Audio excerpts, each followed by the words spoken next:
Selamat pagi, kelas 7. Apa kabarmu hari ini? Tentu sehat ya. Hari ini Ibu akan menyampaikan materi tentang pencemaran lingkungan. Kamu simak video yang sudah Ibu siapkan ini. Dan jangan lupa pelajari juga modul yang selama ini kita pakai.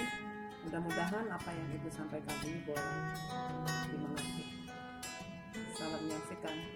Pencemaran adalah masuknya atau dimasukkannya makhluk hidup, zat energi, dan atau komponen lain ke dalam lingkungan hidup oleh kegiatan manusia sehingga kualitasnya turun sampai ke tingkat tertentu yang menyebabkan lingkungan hidup tidak dapat berfungsi sesuai dengan peruntukannya.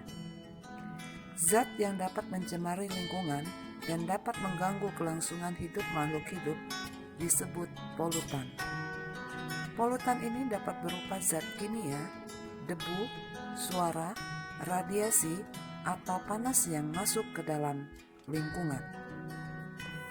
Berdasarkan jenisnya, polutan dapat dibedakan menjadi polutan organik, yaitu bahan pencemar yang berasal dari sisa-sisa makhluk hidup, misalnya sisa makanan, daun-daunan, dan sebagainya. Yang kedua, polutan anorganik, yaitu bahan pencemar yang bukan berasal dari sisa-sisa makhluk hidup, misalnya pupuk kimia, zat asam, plastik, ban mobil, pestisida, dan sebagainya. Yang ketiga, polutan logam berat, yaitu logam dengan densitas yang tinggi, misalnya raksa, timbal, kadmium, dan lain-lain.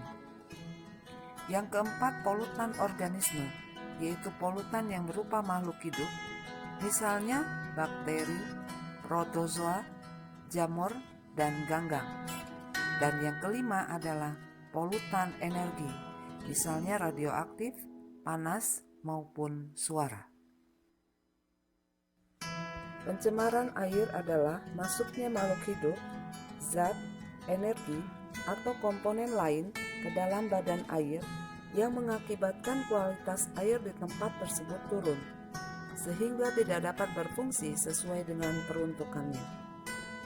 Sumber-sumber pencemaran air bisa berasal dari limbah rumah tangga, limbah industri, limbah pertanian, limbah pertambangan minyak lepas pantai, atau kebocoran kapal tanker pengangkut minyak.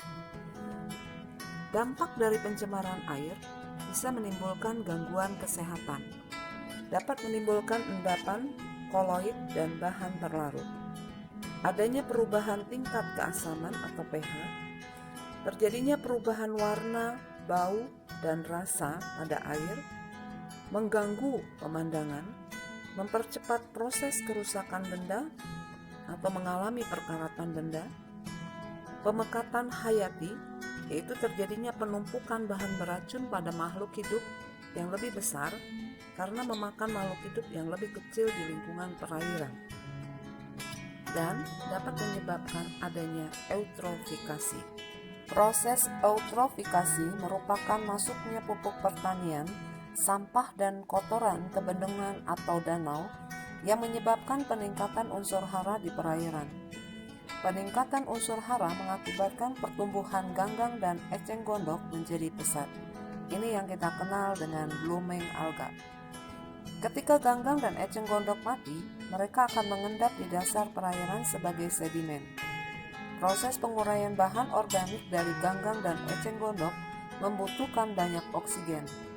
Banyaknya oksigen yang dipakai untuk penguraian bahan-bahan organik menjadi bahan-bahan anorganik menyebabkan menipisnya kandungan oksigen terlarut dalam perairan.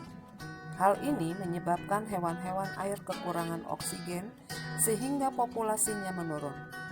Proses pengendapan ganggang dan eceng gondok yang lebih cepat daripada proses penguraiannya menyebabkan terbentuknya sedimen-sedimen yang semakin lama semakin banyak.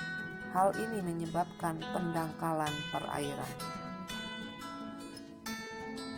Masuknya makhluk hidup, zat, energi, atau komponen lain ke dalam udara yang mengakibatkan kualitas udara di tempat tersebut turun sehingga tidak dapat berfungsi sesuai dengan yang diperuntukannya.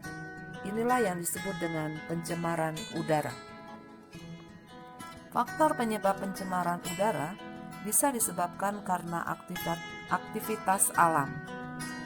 Misalnya adalah meletusnya gunung berapi. Atau penyebab pencemaran udara bisa juga disebabkan oleh aktivitas manusia, misalnya karena pembakaran sampah, asap-asap industri, asap kendaraan, atau asap rokok. Dampak dari pencemaran udara ini akan berakibat kepada kesehatan manusia. Bagi tumbuhan, misalnya bisa disebabkan oleh terpicunya hujan asam yang mengandung senyawa sulfur yang bersifat asam sehingga dapat mematikan tanaman. Atau pencemaran udara ini bisa berdampak kepada efek rumah kaca. Artinya terjadi peningkatan suhu bumi. CO2 dan CO akan membentuk semacam lapisan yang akan menahan panas bumi keluar, sehingga panas yang ditimbulkan bumi akan terkungkung di dalam seperti pada rumah kaca. Dan dampak pencemaran udara akan mengakibatkan rusaknya lapisan ozon dan menimbulkan adanya hujan asam. Materi yang bisa Ibu sampaikan untuk hari ini, mudah-mudahan apa yang sudah Ibu sampaikan lewat pembelajaran hari ini boleh dimengerti dengan baik. Jangan lupa modul juga dipelajari, PowerPoint yang sudah Ibu siapkan juga bisa menjadi panduan. Terima kasih.